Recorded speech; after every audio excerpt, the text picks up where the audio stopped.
Hər vaxtınız xeyir olsun, hörmətli tamaşaçılar. Xəbərlərin saat 13 buraxılışı ilə qarşınızdayıq. Studiyada Röya Rauf qızıdır. Rusiya ilə Türkiyə arasında Ukrayna məsələsi fonunda yeni gərginlik yaranır. Moskva, Vaşinqton və Ankaradan Kiyevə mümkün silah tədarükü ilə bağlı izahat tələb edib. Söhbət təxminən 256 milyon dollar dəyərində ABŞ silahlarının Türkiyə üzərindən Ukraynaya ötürülməsindən gedir. Kremlin narahatlığı isə bununla məhdudlaşmır. Moskva hesab edir ki, belə bir addım Rusiya-Türkiyə münasibətlərindən ciddi təsir göstərə bilər. Bəs Ankara bu məsələdə hansı mövqeyini tutacaq və mümkün silah tədarükü iki ölkə arasındakı həssas münasibətlərə nə dərəcədə dəyişə bilər? Ekspertlər məsələni şərh ediblər, nəzər yetirək.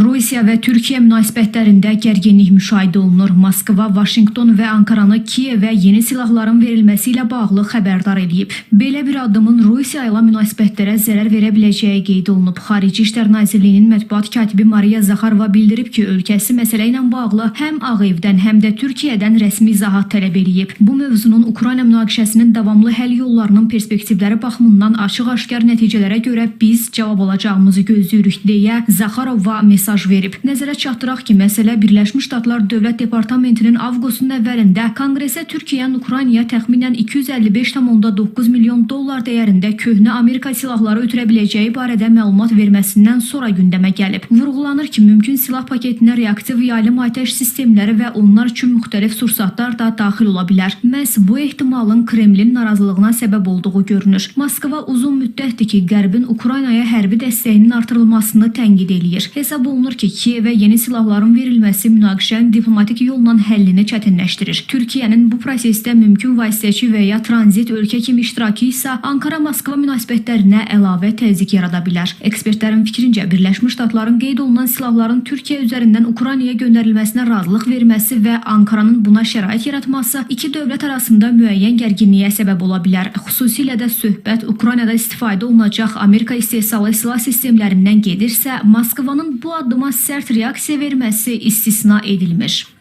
Türkiye, NATO'nun Rusya'ya uygulamış olduğu ambargolara dahil olmayıp kendi politikasını bağımsız olarak sürdürebilen yegane ülkedir. Rusya tabii ki kendi çıkarları açısından sert tepki verebilir.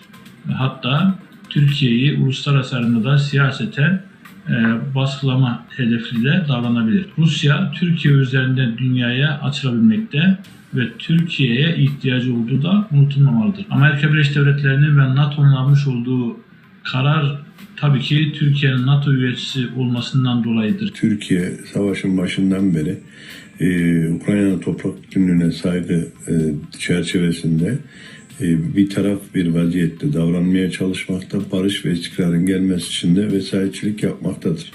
Bütün dünya hava sahasını kapatırken NATO Türkiye'ye her türlü Rusya'ya karşı ekonomik ve diğer asimetrik tedbirler geliştirirken Türkiye bunları uygulamamıştır ve Türkiye bundan dolayı da çok NATO ve ABD tarafından eleştirilmiştir. Türkiye-Rusya ilişkileri çok boyutludur. Böyle sadece bir konudan dolayı büyük bir kırılganlık yaşamaz. Türkiyə və Rusiya enerji, ticarət, müdafiə sənayesi və regional məsələlər, o cümlədən Suriya və Qaradəniz istiqamətində qarşılıqlı maraqlara malikdir. Bu səbəbdən tərəflərin Ukrayna ilə bağlı fikir ayrılıqlarına baxmayaraq, münasibətlərin tamamilə qarşıdurma müstəvisinə keçməsi hər iki tərəf üçün arzu olunmaz ssenari hesab edilir. Digər tərəfdən Türkiyə NATO üzvü olmaqla yanaşı Rusiya ilə də strateji və iqtisadi əlaqələr saxlayan ölkələrdən biridir. Ankara indiyədək Ukraynanın ərazi bütövlüyünü dəstəkləsə də, Moskva ilə dialoqu qoruyub saxlamağa və tərəflər arasında vasitəçi rolunu oynamağa çalışıb. Buna görə də Türkiyənin belə bir şəraitdə balansı necə qoruyacağı xüsusi maraq doğurur. Türkiye Cumhuriyeti uzun yıllardan bu yana NATO üyesi olan ülke olarak Rusya ile çok dengeli bir politikada yürütmüştür. Burada Moskova'dan gelen açıklamalar aslında Türkiye'ye politik bir baskı, yani baskı da demeyelim, politik bir uyarı. Ankara-Moskova hattındaki asıl kırılma silah transferinin kendisi değil, bunu ifade edelim. Türkiye'nin Ukrayna Savaşı'ndaki rolünün arabuluculuktan NATO'nun askeri yük paylaşımına kayıp kaymayacağı aslında en belirgin faktör olacağını söylemek mümkün.